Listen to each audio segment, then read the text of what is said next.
तालिबान के तेवर देखकर पाकिस्तान की मति मारी गई है। वो खुद कंफ्यूज्ड है, करे तो क्या करे। पाकिस्तान भी खुली जंग की बात कर रहा है तो कभी बातचीत के लिए गिड़गिड़ा रहा है। पाकिस्तान अगर जंग की सोच रहा है तो फिर इन तस्वीरों को देखकर उसके हुक्मरानों और कायर फौज के सुप्रीम मुनीर को फिर से सोच विचार कर लेना चाहिए, क्योंकि तालिबान ने तो अपना इरादा साफ जता दिया है। लाहौर और इस्लामाबाद तक मारने का ऐलान कर दिया है और ऐसा कभी भी हो सकता है।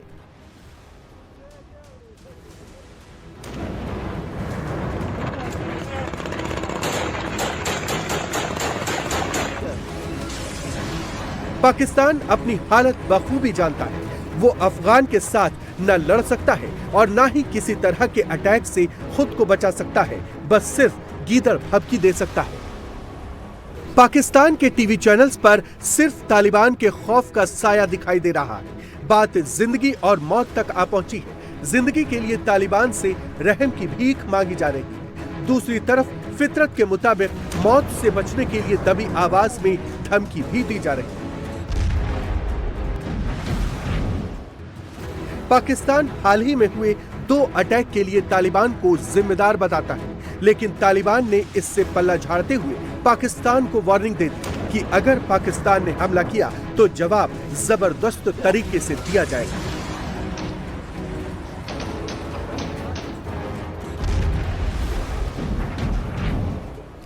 पाकिस्तान की सरकार अगर हमारी तरफ उंगली उठाने की बजाय अपने घर की चीजें ठीक करने पर ध्यान देगी तो उसका बहुत ज्यादा फायदा मिलेगा। पाकिस्तान की ओर से लगातार ये कहा जा रहा है कि उसकी हर समस्या के लिए काबुल जिम्मेदार है। हमने बहुत साफ साफ कहा है कि हमारी जमीन का इस्तेमाल किसी दूसरे के खिलाफ नहीं होगा, लेकिन इस्लामाबाद इसे मान ही नहीं रहा है। हम इस्लामाबाद से कहना चाहते हैं कि अपनी समस्याओं के लिए हमें दोष देना बंद करिए और अपने घर को संभालिए। अफगानिस्तान के हवाई क्षेत्र का उल्लंघन या उसके नागरिकों पर बमबारी की गई तो फिर तालिबान सरकार चुप नहीं रहेगी। पाकिस्तान की ओर से हमला होता है तो हमारे पास जवाब देने के अलावा कोई विकल्प नहीं है। हम कड़ी जवाबी कार्रवाई करेंगे। तालिबान पाकिस्तान को नेस्तनाबूद करने के लिए पूरी तरह से तैयार है, लेकिन पाकिस्तान एक्सपर्ट्स कह रहे हैं कि दोनों तरफ से सेलेक्ट ऑपरेशन होगा, लेकिन वॉर नहीं। दूसरी तरफ तालिबान डूरंड लाइन पार करके अंदर भी घुस सकता है। तो क्या जब तालिबान मुनीर की फौज को बाहर से आकर उड़ाना शुरू करेगा तो पाकिस्तान के अंदर मौजूद तालिबान यानी टीटीपी भी इसके साथ हो लेगा? क्या खैबर पख्तूनख्वा के पश्तून पठान भी बंदूकें उठाकर इन्हीं के साथ हो लेंगे? पाकिस्तान ने अफगानिस्तान के अंदर डूरंड रेखा पर बफर जोन बनाने की मांग की है, जिससे दोनों देशों के बीच तनाव बढ़ गया है। हालांकि इस पर कोई अंतिम समझौता नहीं हुआ है। नतीजा ये है कि डूरंड लाइन यानी पाकिस्तान अफगानिस्तान के बीच 2640 किलोमीटर लंबी सीमा रेखा पर हालात नाजुक बने हुए हैं। दूसरी तरफ तालिबान सरकार इस्लामाबाद पर ट्रेड बॉम्ब फोड़ चुकी है। अफगानिस्तान सरकार ने पाकिस्तान के साथ व्यापार और ट्रांजिट रोकने का ऐलान किया है। अफगान सरकार की तरफ से सीधा ऑर्डर है, पाकिस्तान के साथ व्यापार रोक दे और अफगान के व्यापारी तुरंत पाकिस्तान से इतर ऑप्शनल बिजनेस रूट की तलाश कर लें।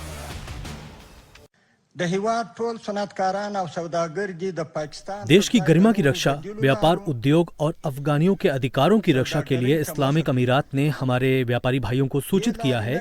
इसमें पाकिस्तान की तरफ से बार बार व्यापार किए जाने वाले रास्तों को रोका गया है।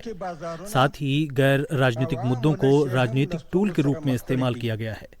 नोटिस के बावजूद अगर कोई भी व्यापारी पाकिस्तान के रास्ते माल का इंपोर्ट या एक्सपोर्ट करता है तो उसे मुश्किलों का सामना करना पड़ेगा। अगर उस व्यापारी पर किसी तरह की मुश्किल आती है, सरकार उस व्यापारी की कोई मदद नहीं करेगी। इसलिए हम सलाह दे रहे हैं कि पाकिस्तान के साथ व्यापार को रोक दें।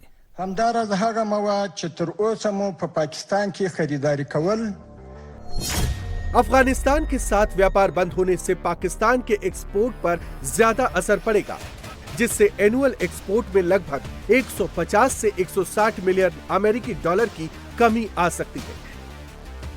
वहीं दूसरी तरफ अफगानिस्तान ने बिजनेस के लिए ईरान, तुर्की और सेंट्रल एशियाई देशों के ऑप्शन रूट को चुना है, जिसमें से उसके लिए सबसे बड़ा वरदान चाबहार बंदरगाह है, जिसका संचालन भारत करता है। मतलब साफ है, अफगान तालिबान पूरी तरह से पाकिस्तान पर हावी है। मुल्ला मुनीर और उसकी फौज बिना लड़े सरेंडर वाले मोड में आ चुकी है। तो वहीं अफगानिस्तान के ट्रेड बॉम्ब से शहबाज एंड कंपनी कंगाल से भिखारी होने की कगार पर है।